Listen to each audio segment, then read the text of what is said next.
Halo teman-teman, selamat datang di podcast kita yaitu Dokes Double G Podcast. Jadi sebelumnya kita gimana nih kabarnya hari ini? Aduh, alhamdulillah aku pasti baik dong. Gina sendiri gimana? Aku baik juga, alhamdulillah. Iya, alhamdulillah. Ya. Nah, sebenarnya tuh hari ini tuh kita mau sharing aja nih, sharing mengenai topik yang lumayan sensitif dan umum yang terjadi di perempuan-perempuan terutama di Indonesia ya. Itu kita mengambil judul yaitu mengenal pelecehan seksual, teman-teman. Wow, sensitif banget. Menurut kita sendiri, pelecehan seksual itu apa sih? Mungkin bisa dijelasin ke teman-teman. Kalau buat aku, menurut aku ya, pelecehan seksual itu terjadi ketika seseorang mendapat perlakuan yang membuat seseorang itu jadi nggak nyaman dan juga ngerasa dia tuh terancam.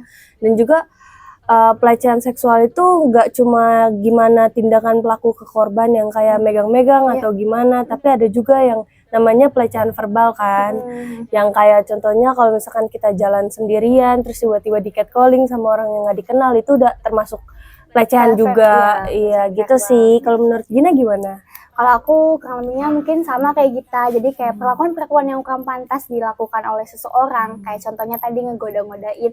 Kita sebagai perempuan yang kalau digodain kayak gitu merasa risih, merasa was-was, takut, takut kalau misalnya jalan sendirian. Nah, kalau ngomong-ngomong soal catcalling, waktu itu aku pernah ada cerita nih. Itu aku mau ngerjain project di suatu tempat. Jadi aku sama teman-teman aku lumayan rame, berempat orang. Itu jalan di trotoar gitu, yang lumayan rame juga dilewatin orang, teman-teman. Nah, jadi pas aku lagi jalan sama teman-teman aku, ada satpam yang nyamperin. Kita kira tuh mau nanya kan. Nah, tapi dia malah jadi pelaku nge-catcalling tersebut. Nah, di situ posisinya aku sama teman-teman aku tuh kayak kaget, bingung karena harusnya satpam ini menjaga kita, melindungi kita, tapi jadi pelaku gitu. Kalau boleh tahu tuh di catcalling kayak gimana? Iya, jadi waktu itu dia bilang kayak, "Neng mau kemana Neng? Mau ngapa? Mau abang anterin nggak?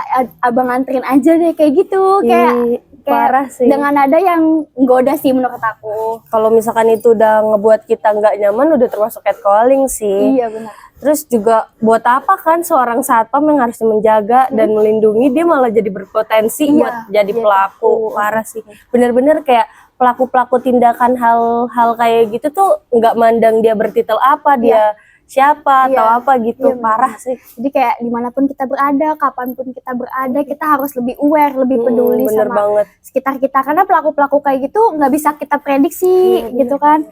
Nah, kalau dari kita sendiri pernah gak ngalamin kejadian tersebut atau ngelihat kejadian tersebut? Mungkin bisa diceritain ke teman-teman. Sebenarnya pernah sih. Iya, jadi waktu itu kan jarak rumah, ini zaman sekolah ya, waktu zaman SMP.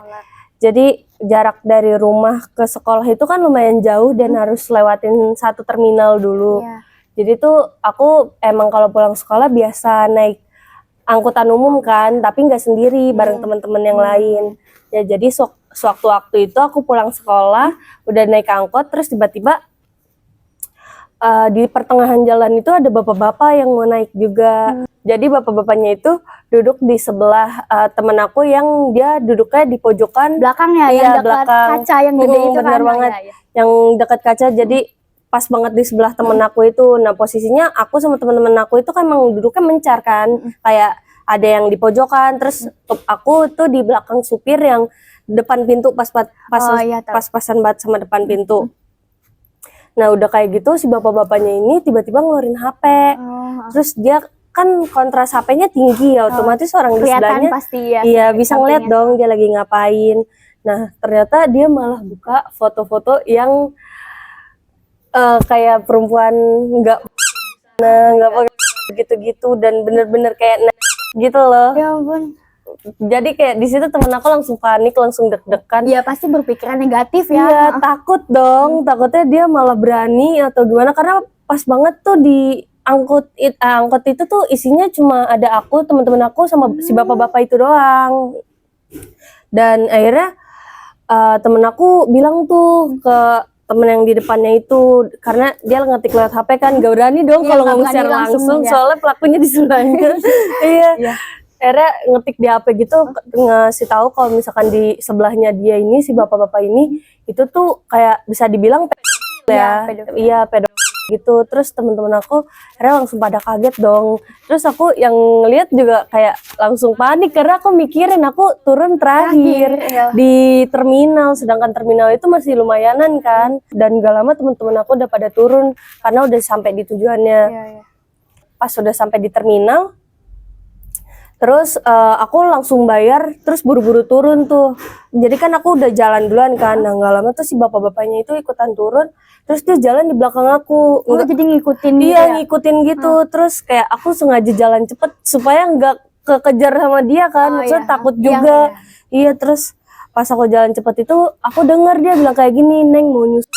Kayak di situ langsung panik, takut banget, sumpah. Iya. Sumpah itu, padahal aku pakai seragam sekolah ya, maksudnya kayak seragam sekolah biasa gitu, tertutup juga karena waktu itu aku pakai hijab kan. Oh, Terus ampun, Pak. digituin bener-bener panik, takut. Akhirnya aku jalan ke tempat yang agak rame gitu, dan gak lama tuh ada angkot yang mau aku taikin selanjutnya kan. Akhirnya aku buru-buru naik, terus pas banget angkotnya mau jalan, udah akhirnya sampai rumah aku langsung cerita ke nenek aku. Terus besok-besoknya aku kalau sekolah, pulang sekolah itu selalu diantar jemput karena takut ya.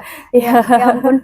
Kayak rentan banget ya kalau transportasi umum tuh jadi buat melakuin pelecehan gitu. Iya, karena kayak kejadian-kejadian kayak gitu sebenarnya lebih sering di transportasi umum ya. kan. Iya. Jadi aku juga punya cerita nih. Sebelumnya disclaimer dulu, aku udah minta izin ke teman aku. Ini ceritanya dia, tapi dia ngizinin untuk diceritain. Jadi waktu itu teman aku naik transportasi umum juga kayak kamu.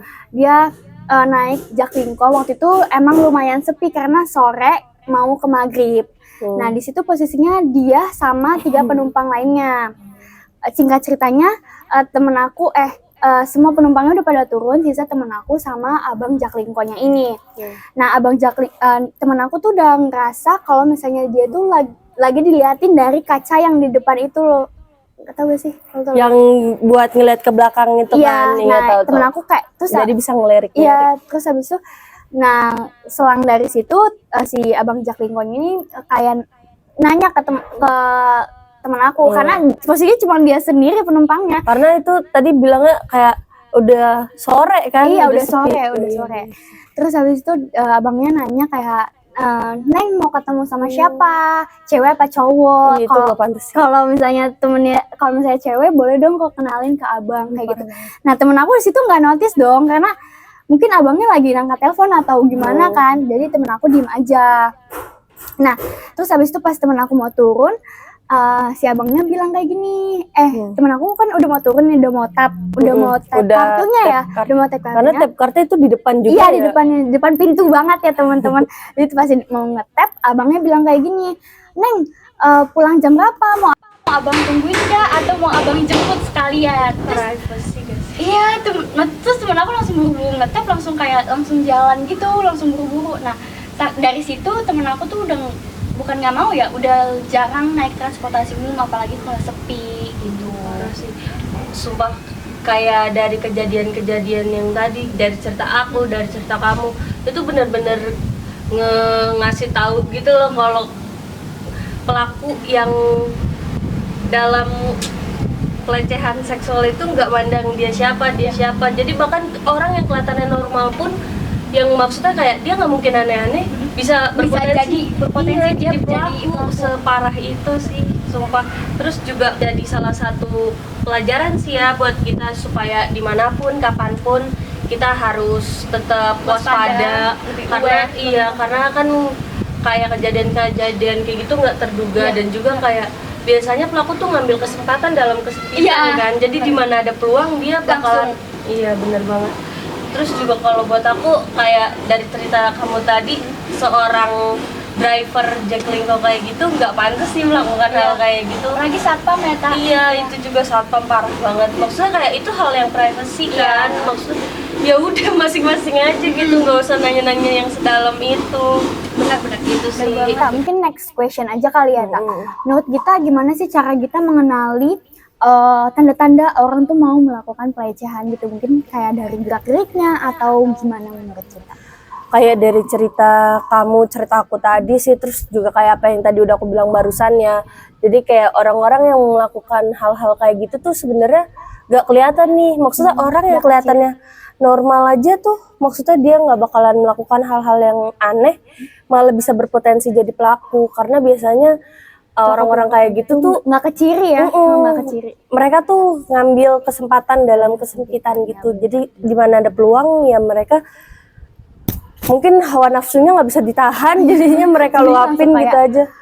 Ya udahlah, gas aja gitu. Dia nggak mikirin konsekuensinya kayak bener. gimana ya. Terus juga kayak jadinya tuh kita dimanapun dan kapanpun tuh harus tetap hati-hati, waspada sama sekitar, karena kejadian-kejadian kayak gitu kan nggak ketahuan ya kapan bakal terjadi. Iya bener-bener nggak keduga-duga banget, makanya ya pokoknya harus hati-hati aja. Itu safety first. Kalau menurut Gina? Kalau menurut aku mungkin ada benernya juga kita bilang kayak gitu. Kalau misalnya kita diliatin atau diikutin, kita tuh ngerasa kalau feeling kita tuh sebenarnya kuat gitu loh teman-teman. Feeling perempuan tuh nggak pernah salah. Terus kayak kita tuh ngerasa kalau misalnya ada orang yang ngeliatin atau yang ngikutin kita gitu. Kalau misalnya orang yang mau ngelakuin pelecehan gitu teman-teman, biasanya dia tuh gerombolan gitu, jadi dia saling bawa pasukan, sekongkol dulu. Iya, sekongkol dulu, misalnya gerombolan orang kayak ngumpul dulu, ngomongin. Terus habis itu misalnya ada seorang perempuan yang lewat, nanti baru dia nge-catcalling atau mau melakukan tindakan-tindakan yang kayak gitu, yang kurang pantas. Parah sih. Cuma kalau misalkan dia sendiri, itu namanya udah nekat sih. Maksudnya kan kayak ada tuh yang kejadian-kejadian kejadian-kejadian di transportasi umum biasanya kan pelakunya sendiri ya. Nah, kalau dari cerita awal aku, dari cerita kamu, mungkin ada gak sih dampak yang kita alamin dari kejadian yang kita udah ceritain gitu? Kalau buat dampak sebenarnya dari kejadian itu sih aku pertama jadi takut buat naik transportasi umum sendirian lagi, karena ya udah ada kejadian-kejadian yang pantas, jadi mungkin kita takut untuk menghindari hal-hal itu terjadi lagi. Jadi aku mungkin jadinya aku tuh kedepannya prefer bawa kendaraan sendiri atau mungkin antar jemput sama orang rumah. Tapi atau orang terdekat kita gitu sih. Mau coba kayak naik ojol gitu atau gimana? Kalau buat ojol sebenarnya sama sih, takut juga ya. Iya, karena sempat baca-baca berita juga kan, kayak ada driver yang lecehin penumpangnya, terus juga ada driver yang sampai nyulik penumpangnya. Itu sampai kayak mungkin kepegang-pegang kali ya. Iya, kayak contohnya tuh misalkan dia ngerem mendadak, itu kan otomatis mungkin rem mendadak yang disengaja, mungkin biar kayak gitu ya teman-teman. Benar, itu kadang tuh itu membuat nggak nyaman. Mungkin buat kedepannya atau gimana, lebih baik bawa kendaraan sendiri atau minta antar jemput orang rumah. Tapi kalau misalkan emang udah kepepet harus keluar rumah sendiri, ya kita tetap harus ngabarin orang rumah sih. Komunikasi penting, guys. Terakhir nih Tas, sebelum kita closing, mungkin kita bisa ngasih tips atau cara kita untuk supaya terhindar dari pelaku-pelaku yang mau melakukan kejadian-kejadian yang kurang pantas kayak pelecehan tadi, atau mungkin catcalling. Mungkin kita bisa kasih tips kalau buat menghindari sih ya sebenarnya ya pertama kita harus mengenali lingkungan kita dulu. Maksudnya kayak ya harus hati-hati terhadap sekitar. Jadi kayak misalnya kalau kita pertama kali datang ke tempat itu, terus lingkungannya baru, kita kan belum tahu nih tempat-tempatnya kayak gimana. Jadi kita harus mengenali dulu lingkungan sekitar kita. Juga jangan pergi-pergi sendirian, apalagi kalau malam terus sepi, kayak mending di rumah aja deh. Atau buat temen. Terus kita juga harus jaga komunikasi sama orang rumah. Lagi mana, lagi sama siapa. Benar banget, ya kan. Terus juga belajar bela diri itu penting. Maksudnya kayak bukan buat main-main, tapi juga buat kita penjagaan diri. Karena perempuan kan paling sering ya, maksudnya yang mendapat perlakuan kayak gitu, perlakuan yang nggak pantas. Jadi kita harus bisa ngejaga diri kita sendiri dengan belajar bela diri. Terus juga kalau kemana-mana tuh bawa alat semprot yang kayak ladar, pemerica ya? Merica sama aja guys. Pokoknya kayak gitu. semprot, terus habis itu kayak bawa yang kayak Pisau-pisauan yang ngumpet di dalam sisir atau gimana, ya, itu bukan buat main-main, tapi Iya. cuma ya buat jaga-jaga aja kalau misalnya kita lagi kenapa-napa dan nggak ada siapa-siapa, misalnya nggak ada yang bisa nolong kita. Iya, Jadi kayak jadi kita harus melindungi diri kita sendiri. Alat keamanan pribadi Iya, itu perlindungan penting pertama, buat iya. dibawa. Untuk tipsnya ya kita harus berani dan tegas sih kalau misalkan ada yang membuat kita kurang nyaman, terus dan juga misalkan kita merasa terancam. Kalau misalkan kita udah ngerasa kayak gitu, ada baiknya juga kita langsung pergi dari tempat itu, karena menghindari juga kan daripada terjadi sesuatu yang nggak diduga-duga. iya, yang lebih parah, lebih baik udah kita pergi aja. Terus juga jangan takut buat ngelaporin kalau misalkan ada kejadian tersebut, entah kita yang jadi korban atau kita melihat secara langsung ada perlakuan-perlakuan yang termasuk dalam pelecehan seksual yang membuat orang lain nggak nyaman, yang membuat kita nggak nyaman, itu kita harus ngelaporin ke pihak berwenang. Berwajib. Wajib ya. Tapi dilihat-lihat juga ya guys, maksudnya kayak kejadian tadi aja Takutnya aku kejadian bilang, ya. Kejadian yang kayak aku kayak takutnya keulang gitu. iya, karena seorang satpam aja bahkan bisa jadi pelaku. Iya. Jadi kita harus ngeliat-ngeliat orang dulu. Wah, ini banyak banget kita tahu tips yang bisa kita lakuin, saya kayak jaga komunikasi kita, terus juga kita berani menyuarakan yang kita nggak suka, belajar bela diri juga itu penting ya teman-teman. Pokoknya dimanapun kita berada, kapanpun kita berada, kita tuh harus lebih peduli, lebih aware sama sekitar kita, karena yang bisa melindungi diri kita sendiri ya cuma kita gitu ya kan. Wah, kerasa banget ya Kak, kita ngomongin lumayan cukup sensitif, lumayan cukup Lama juga nih. Tapi seru sih, maksudnya kita jadi dapat pengalaman iya, ya, jadi bisa banyak sharing gitu. pelajaran yang bisa diambil Iya. gitu loh. Mungkin teman-teman yang nonton nanti kedepannya bisa lebih aware sama sekitar supaya nggak merasakan apa yang kita udah rasain. Iya, benar. Nah, kalau dari kita sendiri ada gak pesan moral yang mau disampaikan ke teman-teman mungkin dari cerita aku, dari cerita kamu, mungkin kita bisa kasih pesan buat teman-teman yang udah nonton ini ya kan? Nah, kalau pesan moral dari aku, pentingnya untuk menghargai diri sendiri dan juga orang lain. Terus juga kita harus tanamin rasa empati dan juga tanggung jawab. Terus juga kita harus mendidik diri sendiri dan juga orang lain tentang perilaku yang kurang tepat. Ya, kurang pantas gitu. Dan Dan mendukung korban-korban mungkin iya, itu kita harus dukung korban-korban yang mungkin udah pernah mengalami hal-hal kejadian tersebut, buat ngasih support. Terus karena kalau kejadian kayak gitu kan bisa ngerusak mental ya, benar. tentunya kayak bikin kita jadi takut kemana-mana. Kalau dari gini gimana? Kalau dari aku, kalau misalnya kalian jadi korban dari pelecehan seksual, jangan malu, jangan takut, jangan diem aja. Kalian tuh harus berani menyuarakan apa yang harus kalian suarakan gitu. Jangan takut teman-teman. Pokoknya kita harus berani, harus tegas. Perempuan tuh sebenarnya nggak ada yang namanya perempuan tuh lebih rendah dari laki-laki. Iya betul. Derajat perempuan sama laki-laki zaman sekarang tuh sama. Oke, nggak kerasa kita ngobrol udah lumayan lama ya Tak. Iya bener banget. Terima kasih teman-teman yang sudah menonton dari awal sampai akhir. Semoga video ini bermanfaat. Semoga banyak pelajaran yang bisa diambil.